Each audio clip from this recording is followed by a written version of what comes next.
All right, it's the Alex Jones Show, and we are back. We're taking callers. We're on the line with Nick in Massachusetts. We're going to be going to Forrest, Tom, Caroline, and others. And getting back to this whole, Jesuit, Vatican thing. I mean, there are people out there that say that, Alex is a Vatican assassin, and there's no way that he could have been able to get into the Bohemian Grove without the help of the Jesuit order. And, looking at it from the inside, especially an insider that, didn't spend my life in this information, only woke up after 9/11. I can tell you right now that Jones is no Vatican assassin, okay? He's a regular family guy. And the way he was able to get into Bohemian Grove was with the help of Trio Network over in Europe, which was this news station, and a very determined young journalist named John Ronson. Ronson has later on kind of gone tongue-in-cheek to talk about the New World Order, do a couple of books. He's a little critical, but he admits the Bilderberg Group and One World Government, and was shocked at what Jones shot inside the Grove. So, again, when people are always, it's this group or that group, they all work together. And the group that I would be worried about are the ones that are publicly out there talking about a one world government, a one world economy, a global currency, a quote-unquote New World Order. And when you get into, the Vatican did this, or the Jesuits did that, or the Zionists did this, I think you really muddy the waters, man. And especially for someone like you that has never heard this stuff. I mean, there are just vicious attackers. I mean, there are people out there that say that I'm some kind of a Mossad agent. I've never been to Israel in my life. I've never been inside of a what are they? They're I know it's the Torah. What is it? Synagogue. That's it. I think there's another thing for it. Temple. I've never been to temple either. I have no idea. I think the closest thing to Judaism that I've ever come in contact with is I went to a couple of half-Jewish weddings. So people try to make links where there aren't any, and some people are just overly paranoid, and in other cases they're just disingenuous. Nick, still with us? Yeah, I'm still with you. So, I've never heard that either. And, like I said earlier in the week, I had G. Edward Griffin, openly talking about how some of these round table groups were based on the Jesuit order. I had Mark Dice on, talking about the occult. And I also had Texe Mars on last night, talking about this whole thing as well. So, it also bothers me when people say, oh, you're covering this up or you're covering that up. This is a news program. Of course we go into the esoteric nature of it sometimes. But at the same time, we're more interested in reporting on what's going on in the vaccinations, in Pakistan, and in our own country than, what may or may not have happened hundreds or thousands of years ago. Yeah, well, I just wanted to clear it up because I'm Muslim myself, so it's like when I hear, attacks like this, it's like the truth is always attacked and discredited. Alex goes out and he's always attacked and discredited, so it's like I want people to realize that Islam is not, it's not like one of these hocus pocus religions like you think Islam, so you think like Hindu or Buddhism or something like this. It's nothing like that whatsoever. It has strong ties to the same things that Christians believe and very similar. Jews believe, and I want people to understand that because there has been a lot of attacks against Islam, and I want people to understand why do you think this is, Yeah, they always try to. Islam been attacked, like you said, Judaism and Christianity, and those are basically, one God religions. And you look at something like, Buddhism, which is really all about inner enlightenment and nirvana and bringing yourself into that, and very new agey in itself. And then, Hinduism is the worship of many gods, Vishnu, Shiva, and many others. So this is a multifaceted religion as well. And, Islam does share more in common with both Christianity and Judaism than any other religions. I thank you for the call. All right, let's go to Paula in Texas. Paula, what's on your mind? Hi. I just wanted to say I agree with you were talking earlier about Martin Luther King marching in the streets, the people getting together for a cause and everything. Mm-hmm. And I think that's a real good thing. I participated. Captain Albrecht was here Tuesday night. We had a rally in San Marcos, Texas, to reverse the law that they require mandatory microchipping in pets, okay?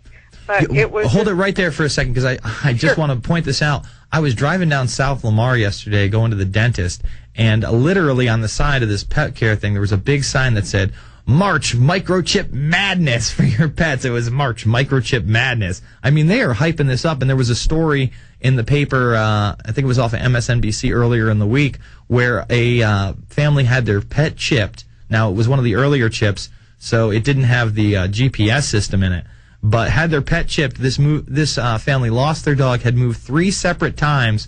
The dog showed up states over from where they had lost it, and 9 years later, they got their dog back.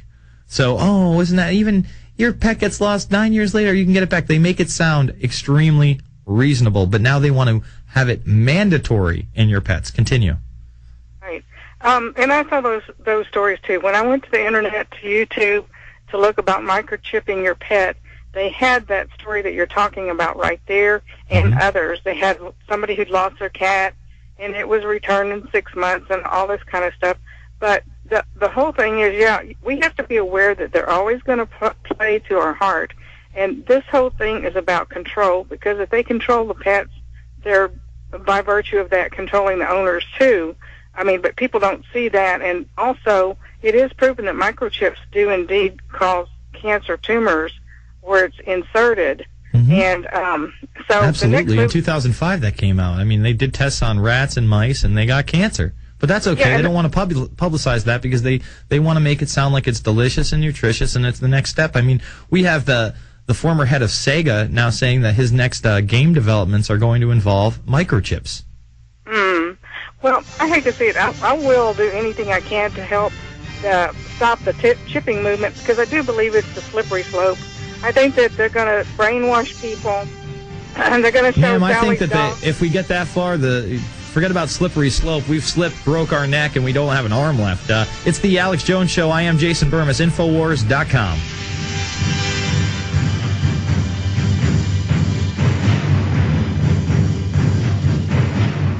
Let's go to Don in Alabama. Don, what's on your mind? I got like 90 seconds for you. Jason, glad you're back. Thank you, man. I'm an old man, so I won't be able to listen to you at night, but I'll try to get you on podcast. Sounds good. Hey, listen, I just want to encourage everybody. I've been to 3 places today here in Alabama, and people are ready to listen. And it was an amazing thing what the conversation was about, mainly about the economy. But when you step in boldly enough and you start ripping what's really going on, it's amazing how people perk up and come over and start listening and start asking questions. And then you can point to your Liberty sources, InfoWars or whatever, where people can get the truth. But we are being totally lied to. The fraud is unbelievable. We've got a bunch of lying hypocrites. And if people don't make an effort to step this thing up, we're going to be hurt one way or the other, but we don't have to be hurt all the way. We need to step up the game. We need to tell our neighbors. We need to tell our friends. We need to tell our storekeepers, everybody, policemen, firemen, whoever. It truly is a red alert. And, folks, it's coming quicker than you think. Don, I love the attitude, and I couldn't agree more. It's time to be human beings again. It's time to reach out to the ones you care about, the ones you love, your neighbors, your friends, your family. I mean, if you're not going to tell them, who is? Yeah, this information's uncomfortable. It's tough to deal with. But guess what? It's real. It's reality. It's what's really happening. So if you want to defend yourself again, you want to save others, you want to save humanity, spread the word. It's InfoWars.com and PrisonPlanet.tv. I'll be back 9 to midnight. Retransmission begins in 30 seconds only at InfoWars.com.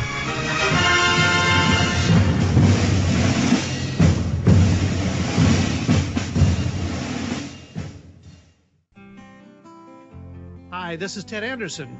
Have you ever wondered why banks, stockbrokers, investment advisors won't talk about gold for your IRA? The financial industry refuses to recognize the value of real hard assets for your retirement.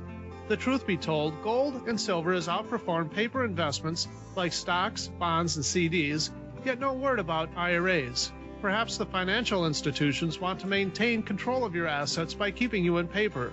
If you'd like to take a look at gold for your retirement, call 800-686-2237.